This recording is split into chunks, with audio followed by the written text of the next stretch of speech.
জয় নিতাই গৌর হরিবল। সর্ব সাধু গুরু বৈষ্ণব চরণের দণ্ডবত প্রণাম। গুরুবে গৌরচন্দ্রায় রাধিকা ওই তদালয়ে কৃষ্ণা ওই কৃষ্ণ ভক্তায় তদ্ভক্তা ওই নমঃ। আজকে তুলসী মাহাত্ম্য, তুলসীর মহিমা কি এবং ধাত্রীর মহিমা কি, এইসব মহিমা আজকে এই একটু শ্রবণ করি। এসো শ্রী শ্রী পদ্মপুরাণ থেকে 51 অধ্যায় তুলসী ও ধাত্রী মাহাত্ম্য কি বলছে একটু শ্রবণ করি। না জহৎ তুলসী মাল্লাং ধাত্রী মালাং বিশেষত মহাপাত্রক সংহত্রিং ধর্ম কামার্থ দায়িনী। তো তুলসী শুধু মালা নয়, তুলসীর পাতা, তুলসীর মূল, কোন কোন বস্তু, কি কি মহিমা আছে একটু শ্রী শ্রী পদ্মপুরাণ থেকে শ্রবণ করি। সঙ্গে থাকুন। আর ভিডিওগুলি ভালো লাগলে একটু লাইক, কমেন্ট এবং সাবস্ক্রাইব করে পাশে থাকুন। আর যারা ইউটিউব থেকে দেখছো তারা সাবস্ক্রাইব করুন, আর যারা ফেসবুক থেকে দেখছো তারা একটু চ্যানেলটি ফলো করে, প্রোফাইলটি ফলো করে পাশে থাকুন। তাই সনক কাহেন, হে সর্বজ্ঞ তপধন, সকল প্রাণীর হিত করিতে সাধন। তুলসী মাহাত্ম্য তুমি কহ অতঃপর, শুনিতে উৎসুক বড় আমার অন্তর। সনক মুনি সুতমুনির কাছে জানতে চাইলেন যে তুমি তো সর্বজ্ঞ, সর্বকিছু সবকিছুই জানো, তো তুলসীর মাহাত্ম্য, কিছু মাহাত্ম্য কথা তুমি একটু আমাকে শ্রবণ করাও। সুত কহিলেন, যার গৃহ পরিসরে বিশুদ্ধ তুলসী বৃক্ষ অবস্থান করে। এই তুলসী বৃক্ষ কারো বাড়িতে থাকলে কি উপকার হয়? সুতমুনি বলছেন, শোনো, তীর্থেরও স্বরূপ হয় সেই গৃহাঙ্গন, তথা না গমন করে যমদূতগণ। সেই গৃহ তীর্থের সমান হয়, সেখানে যমদূতরা কখনো সেই বাড়িতে প্রবেশ করতে পারে না। তুলসী বৃক্ষ যে বাড়িতে যে বা গৃহে থাকে। আর কি বলছে, তুলসী দর্শন মাত্র পাপ সমুদয় প্রশমিত হয়ে যায়, নাহি সংশয়। তুলসী দর্শন করা মাত্রই সমস্ত পাপের বিনাশ হয়ে থাকে। শরীরও পবিত্র হয় তুলসী পরশে, বন্দনা করিলে সর্ব রোগ জ্বালা নাশে।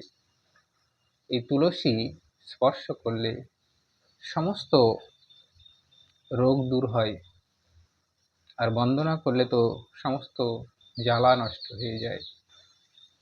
তবে একটা জিনিস মনে রাখবে, দ্বাদশীতে কখনো তুলসী স্পর্শ করবে না। দ্বাদশীর দিনে তুলসী স্পর্শ করলে পরে সেই গৃহের অর্থহানি হয়ে থাকে, সংসারে ধন সম্পদের কমি হয়, অর্থকরীর কমি হয়ে থাকে। তুলসীর মূলে জল করিলে সিঞ্চন, যমুনা ভাতার ত্রাস করে উৎপাদন। তুলসীর মূলে, তুলসীর বৃক্ষে বলা হয় প্রতিদিন স্নান সেরে জল দেওয়ার জন্য। তুলসী মূলে জল দিলে পরে সমস্ত ত্রাস দূর হয়, মনের জ্বালা দূর হয়। রোপণ করে যদি ভক্তি অন্তরে, অন্তিমে পরধামে গতি লাভ করে। ভক্তি সহকারে কেউ যদি তুলসী বৃক্ষ লাগায়, তাহলে তার অন্তিমে পরম গতি লাভ হয়ে থাকে। শ্রী হরি চরণে তুলসী পত্র দানে, ভক্তি ফল লাভ করে শাস্ত্র হেন বনে। আর শ্রী হরি জানো, সকলেই জানো, গোবিন্দ পুজো তুলসী পত্র বিনা হয় না। তুলসী পত্র, তুলসী মঞ্জুরি গোবিন্দের প্রিয়। তাই কেউ যদি এই তুলসী পত্র দ্বারা শ্রীহরির চরণ পুজো করে, তুলসী মঞ্জুরি দ্বারা চরণ পুজো করে, নিশ্চয় তার ভক্তি লাভ হয়ে থাকে। আর তুলসীকে যদি করে নমস্কার, একাদশী দিনে করে দীপ দান। আর একাদশীর দিনে দীপদান আর যদি কেউ তুলসীকে নমস্কার করে থাকে কি কি হয়, তার পুণ্য রাশি লিপিবদ্ধ করিবারে সমন সচিব চিত্রগুপ্ত নাহি পারে। তার এতটাই পুণ্য লাভ হয় যে তার পুণ্য এই চিত্রগুপ্ত, যিনি আমাদের পাপ পুণ্যের ফল লিখন করেন, তিনিও লিখতে পারেন না, এত পুণ্য ফল লাভ হয়। ব্রহ্মা বিষ্ণু মহেশ্বর তীর্থ সমুদয়, গঙ্গাদি সকল নদী দেবতা নিচয়। সতত তুলসী দলে করেন বসতি, কবু নাহি মিথ্যা হয় শাস্ত্রেরও ভারতী। এই তুলসী দলে তুলসী পত্রে সব সময় বিরাজ করে কে কে? ব্রহ্মা বিষ্ণু মহেশ্বর তীর্থ সমুদয়, সমস্ত নদী দেবতারা তুলসী পত্রে অবস্থান করে থাকে। যে পাপী তুলসী যুক্ত হয়ে ত্যাজে প্রাণ, শ্রী বিষ্ণুর নিকেতনে হয় তার স্থান। যে ব্যক্তি এই তুলসীর যুক্ত হয়ে প্রাণ ত্যাগ করে থাকে, তার শ্রী বিষ্ণুলোকের গতি হয়ে থাকে।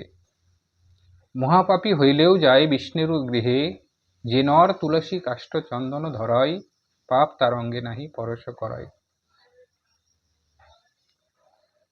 প্রাণ ত্যাজে তুলসী মৃত্তিকা লিপ্ত দেহে। তুলসী গাছের তলার মাটি শরীরে লেপন করে কেউ যদি প্রাণ ত্যাগ করে, তাহলে মহাপাপী হইলেও যায় বিষ্ণু গৃহে। সে মহাপাপী হলেও সে বিষ্ণু গৃহে চলে যায়। পাপ তার, আর যে নর তুলসী কাষ্ঠ চন্দন ধরায়। তুলসী কাষ্ঠের চন্দন যারা কপালে লাগায়, তুলসী কাষ্ঠ দিয়ে চন্দন ঘষে লাগায়, তারা কিন্তু কখনো তার সেই শরীরে পাপ পরশ করে না। তুলসী কাষ্ঠের মালা কণ্ঠ দেশে ধরে, অনাচারী হইলেও যায় হরির ঘরে। আর তুলসী মালা যদি কণ্ঠে ধারণ করে থাকে, সতত অনাচারী হলেও সে শ্রীহরির চরণ প্রাপ্তি হয়ে থাকে। তুলসী মালা ধারণের আরো অনেক গুণ আছে, অনেক শাস্ত্রে অনেক গুণ বর্ণনা করেছে। হরিভক্তি বিলাস মতে তুলসী মালা ধারণ করে পূজা পার্বণ শ্রাদ্ধ আদি সমস্ত মাঙ্গলিক ক্রিয়াকলাপ যদি করা হয়, সহস্র গুণ ফল লাভ বেশি হয়। তাই অবশ্যই দীক্ষা শিক্ষা হোক না হোক, তুলসী কাষ্ঠমালা অবশ্যই ধারণ করা উচিত। যার কণ্ঠে বিষ্ণুর চেষ্টা তুলসীর হার, স্বর্গবাসীগণ তারে করেন নমস্কার। এই বিষ্ণু গোবিন্দ চরণে তুলসী মালা দিয়ে সে মালা যদি কণ্ঠে ধারণ করা যায়, সমস্ত দেবতাগণ স্বর্গবাসীগণ সকলেই তাকে নমস্কার করে থাকে। ধাত্রী ফল কৃতা কিংবা তুলসীর কাষ্ঠ, নিরন্তর যাহার দেহেতে হয় দৃষ্ট। মহাভাগবত হন সেই নরোত্তম, তার কাছে দূতগণে না পাঠায় যম। যার শরীরে তুলসী কাষ্ঠে মালা এবং ধাত্রী ফলটাও খুব ভালো জিনিস। অনেকেই বুঝবে না ধাত্রী ফল কি। ধাত্রী ফল হচ্ছে আমলকি। এই আমলকির ফলে শরীরে যদি থাকে, তাহলে সে মহাভাগবত হয়ে থাকে। যমদূত কখনোই তার দূতগণকে কখনোই এই ব্যক্তির কাছে, এই মনুষ্যের কাছে কখনোই পাঠায় না।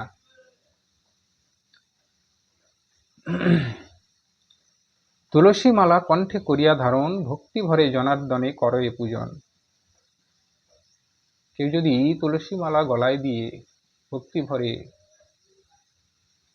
হরি গোবিন্দের শ্রী গোবিন্দের পুজো করে, প্রতি পুষ্পে অযুত গোদান পুণ্য পায়। প্রতিটা ফুল গোবিন্দের চরণে দেওয়ার মাত্র যতগুলি ফুল দান করবে, ততগুলো গোদানের পুণ্য ফল লাভ হয়। মিথ্যার সংযোগ নাই শাস্ত্রেরও ভাষায়, নানাবিধ অসুবিধা করায় দর্শন, তুলসী মালা জীবন না করে ধারণ। এবার কেউ যদি তুলসী মালা ধারণ না করে, বিভিন্ন বাহানা দেয়, আমার গলাটা চুলকাচ্ছে, আমাকে লজ্জা লাগে, এই যে বিভিন্ন বাহানা দিয়ে কেউ যদি তুলসী মালা ধারণ না করে থাকে, শ্রীহরির কোপাগ্নিতে দগ্ধ সেই জন না পায় নরক হতে নিষ্কৃত কখন। শ্রীহরি কুপিত হয়ে যায় এবং সে কখনোই সে নরক থেকে নিষ্কৃতি পায় না। তুলসী মালা ধর্ম কামার্থ দায়িনী নাহিক সংশয় মহাপাতক নাশিনী। তুলসী মালা হচ্ছে ধর্ম অর্থ মুখ্য কাম সমস্ত প্রদায়িনী, মহাপাতক নাশিনী। তুলসী মালা ধাত্রীমালা বিশেষত নরের ধারণ করা উচিত সতত। সমস্ত মানুষের তুলসী মালা এবং পারলে পরে ধাত্রী ফলের মালাও ধারণ করা উচিত। ধাত্রীমালা মানবের যত লোম স্পর্শে হরিপুরে বাস তাবৎ সহস্র বর্ষে। এই ধাত্রীমালা যতগুলো লোম স্পর্শ করবে শরীরের, তত বর্ষ যাবৎ হরিপুরে বাস হয়ে থাকে। ধাত্রীমালা মানবের যত লোম স্পর্শে হরিপুরে বাস তাবৎ সহস্র বর্ষ। সহস্র বর্ষ হরিপুরে বাস হয়ে থাকে। তুলসী বিপিনে কিংবা ধাত্রীর ছায়ায় পিণ্ডদানে পিতৃগণ সদা মুক্তি পায়। তুলসী গাছের নিচে কিংবা এই ধাত্রী গাছের নিচে পিণ্ডদান করলে পরে পিতৃগণ সদ্য মুক্তি লাভ করে থাকে। হস্তে কর্ণে গলে মুখে ধাত্রীফল ধৃত, স্বয়ং হরিরূপে হইবেন অভিহিত। এই ধাত্রীফল কোথায় কোথায় ধারণ করা যায়? হস্তে মানে হাতে, কর্ণে, গলে, মুখে ধাত্রীফল ধৃত হলে স্বয়ং হরিরূপে অভিহিত হন। ধাত্রীপত্র কিংবা ফলে শ্রীহরিকে পূজে কোটি জন্মার্জিত পাপ একেবারে মজে। ধাত্রীফল কিংবা পাতা দিয়ে যদি শ্রীহরি গোবিন্দের পুজো করা হয়, তাহলে কোটি জন্মার্জিত পাপ তার বিনষ্ট হয়ে যায়। সর্বযোগ্য দেব মুনিগণ তীর্থচয়, কার্তিকেতে ধাত্রীব্রত সমাশ্রয় রয়। কার্তিক মাসে সর্বযোগ্য দেব মুনিগণ তীর্থ যারা আছে তারা এই ধাত্রীব্রত করে থাকে। ধাত্রীপত্র কার্তিকে তুলসী দ্বাদশীতে চয়নে নরকে যায় যাতনা সহিত। যে কথা আমি একটু আগেই বললাম যে তুলসী পাতা, তুলসী গাছ স্পর্শ করতে নেই, তুলসী পাতা তুলতে নেই দ্বাদশীর দিনে, তুলসী গাছ স্পর্শ করতে নেই, অর্থহানি হয় এবং নরক যাতনা ভোগ হয়। আর কি ধাত্রীপত্র, এই আমলকির পাতা কার্তিক মাসে কখনো চয়ন করতে নেই, তাহলে নরক যাতনা হয়ে থাকে। কার্তিকে খাইলে অন্য ধাত্রীরও ছায়ায়, বাৎসরিক পাতক বিনষ্ট হয় তাই। এই ধাত্রী গাছের নিচে কার্তিক মাসে কেউ যদি অন্ন সেবা করে তার পাপ বিনষ্ট হয়ে থাকে। কার্তিকে তুলসী বনে আর ধাত্রী মূলে, বৈকুণ্ঠে যাইবে নর শ্রীহরি পুজিলে। কার্তিক মাসে তুলসী বনে এবং ধাত্রী গাছে পুজো করলে পরে সে ব্যক্তি অবশ্যই শ্রীহরির কৃপা প্রার্থী হয়ে শ্রীহরির সদনে চলে যায়।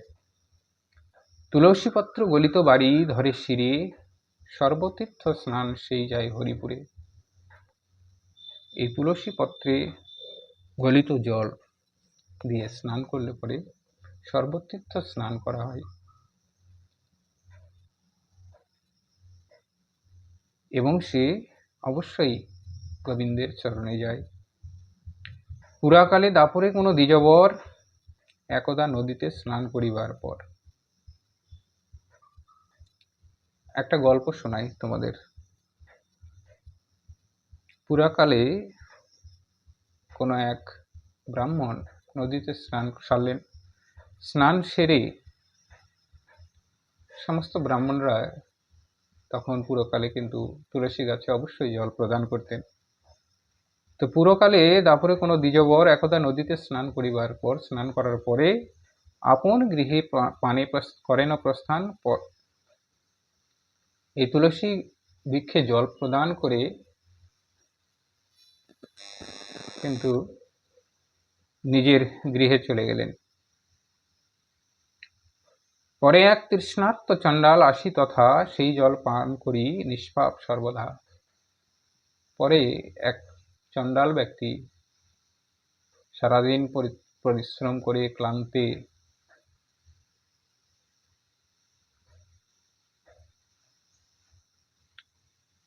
ক্লান্তি লাভ করে পিপাসার্ত হয়ে সেই কিন্তু তুলসী বৃক্ষের নিচে যে জল ছিল সেই জলই কিন্তু পান করে নিয়েছে। এক ব্যাত তথায় আসিয়া হেন কালে ক্রোধ ভরে বহু গালি দিল সে চণ্ডালে। এক ব্যাত তখন সেখানে এসে কিন্তু সেই চণ্ডালকে গালিগালাজ শুরু করে দিল। আমার কুঠিরে তুই প্রবেশ করিয়া খেয়েছিস ভাত সব সে হাড়ি ভাঙিয়া। বড়ই হিংসুক তুই, দণ্ড দিব তাই, প্রাণ দণ্ড বিনা তোর অন্য গতি নাই। এরূপ কহিয়া ব্যাত অতীব সত্বরে চণ্ডালে বধিল ধনুর মুক্ত তীক্ষ্ণ স্বরে। সেই ব্যাত কিন্তু সেই চণ্ডালকে কিন্তু বধ করে দিলেন। ধনুর্বাণ দিয়ে তাকে কিন্তু মেরে ফেললেন। কেন? সেই চণ্ডাল সেই ব্যাদের হাড়ের ভাত চুরি করেছিলেন, দুষ্ট ছিলেন, অনেক দুষ্ট ছিলেন এবং ধার্মিক তো ছিলেনই না, খুব দুষ্ট ছিলেন সেই চণ্ডাল। তখন সেই চণ্ডালকে কিন্তু ব্যাত একদম বধ করে দিলেন। গত প্রাণ সে চণ্ডালে লয়ে যাইবারে দূতগণ আসে যম আজ্ঞা অনুসারে। সেই চণ্ডাল ব্যক্তি মারা গেছে, সেই চণ্ডালের তো কোনো ধর্মকর্ম কিছু নেই। তখন যমদূত কিন্তু যমের আজ্ঞাতে তাকে নিতে এসছে। পাশ মুদ্গর পানি ক্রোধী সব চর, পাশ দ্বারা সে চণ্ডালে বাঁধিল সত্তর। সেই চণ্ডালকে কিন্তু যমপাশ দিয়ে বেঁধে দিলেন। হেন কালে বিষ্ণুদূত আসি তরা, চণ্ডালকে পাশ মুক্ত করি চক্র দ্বারা। এমন সময় সে বিষ্ণুদূত এসে কিন্তু সেই চণ্ডালকে পাশ মুক্ত করলেন। আর কি করলেন? আরোহণ করাইয়া মনোহর রথে যাইতে উদ্যত হলো গোলকের পথে। সেই চণ্ডালকে তখন মনোহর রথে আরোহণ করে গোলকের পথে নিয়ে যেতে লাগলেন। কহিল বিনয়াম্বিত যমদূতগণ, কি পুণ্য উহাকে লইয়ে করিছ গমন। যমদূত যারা ছিল তারা বিষ্ণুদূতকে জিজ্ঞেস করছে যে কি পুণ্য করেছে যে তোমরা ওনাকে বিষ্ণু লোকে নিয়ে যাচ্ছ। বিষ্ণুদূত কহে, এই পূর্বে ছিল রাজা, বহু পুণ্য সহায়ে পালন করে প্রজা। এ পূর্বে রাজা ছিল, বহু পুণ্য করে পালন করত প্রজা, কিন্তু এক সুন্দরীকে করিয়া হরণ, সেই পাপে প্রাপ্ত হয় সমন ভবন। কিন্তু তারপরে তিনি এক সুন্দরীকে হরণ করেছিলেন, সেই পাপে তার এই যমরাজের ঘর প্রাপ্ত হয়। তথা রাজা তপ্ত লৌহ শয্যায় শয়নে, তপ্ত ত্রাম্যময়ী নারী করে আলিঙ্গনে। সেখানে সেই পাপের ফলে তপ্ত আগুনের নারী তৈরি করে যমরাজ তাকে আলিঙ্গন করতে বলে। এইরূপে নরকের বহু কুণ্ডে ফিরি, তোমাদের হস্তে বহু কষ্ট সহ্য করি। নরকের শেষে বহু পাপ জনি ধরে, সর্বকর্ম বশেতে চির দুঃখ ভোগ করে। সমস্ত তোমাদের যমযাতনা সহ্য করার পরে এই পাপে বিভিন্ন রকমের কষ্টের জনি লাভ করে থাকে তার। আর এইসব পাপই আমাদের বিভিন্ন ধরনের কষ্ট, দুঃখ, জ্বালা, যন্ত্রণা সেগুলো লাভ হয়ে থাকে, কষ্টের জনি লাভ হয়ে থাকে। তো এইভাবেই কিন্তু সেই চণ্ডাল দুঃখ ভোগ করছে। কিন্তু এবে তুলসী মূলের জল পান করে গত পাপে চলিতেছে হরির সন্নিধানে। এবার এই জন্মে এসে তিনি তুলসী মূলের জল পান করেছেন, যে জল পান করাতে তার সমস্ত পাপ বিনষ্ট হয়ে যায়। তাই তাকে আমরা হরির সন্নিধানে নিয়ে যাচ্ছি, বিষ্ণুদূতেরা বলছেন। ইহা শুনি নিজ পথে চলে যমদূত, বৈকুণ্ঠে চলিল রথ তারে লয়ে দূত। তখন যমদূতরা সেখান থেকে চলে গেলেন এবং বৈকুণ্ঠে বিষ্ণুদূত সেই চণ্ডালকে নিয়ে যেতে লাগলেন। পাপনাশী তুলসী মাহাত্ম্য, হে ব্রাহ্মণ আপনার কাছে আমি করিনু কীর্তন। এই পাপনাশী তুলসীর মাহাত্ম্য কীর্তন করলাম। যাহারা তুলসী সেবে হই ভক্তিমতী, নাহি জানি তাহাদের কি বা হবে গতি। তারা ভক্তিমতে, ভক্তি হয়ে, ভক্তি ভরে তুলসীর সেবা করে থাকে, তার কত পুণ্য গতি হবে সে কথা কিন্তু সুত মুনিও বলতে পারছেন না। তুলসীর মাহাত্ম্য গায় দীনভক্ত দাস, পাঠ বা শ্রবণে সর্বপাতক নাশ। এই তুলসী মাহাত্ম্য পাঠ বা শ্রবণ দুটোতেই সর্বপাপ নাশ হয়ে থাকে। জয় নিতাই গৌর হরি বল। আবারও সর্বসাধু গুরু বৈষ্ণব চরণে দণ্ডবোধ প্রণাম জানিয়ে আজকের মতো পাঠ এখানেই বিশ্রাম রাখছি। আবার অন্য কোনো ভিডিওতে দেখা হবে। সকলকে দ্বাদশীর অনেক অনেক প্রীতি শুভেচ্ছা। সবার জীবন মঙ্গলময় হোক, গুরুপদে মতি হোক, কৃষ্ণ ভক্তি লাভ হোক। জয় নিতাই গৌর হরি বল।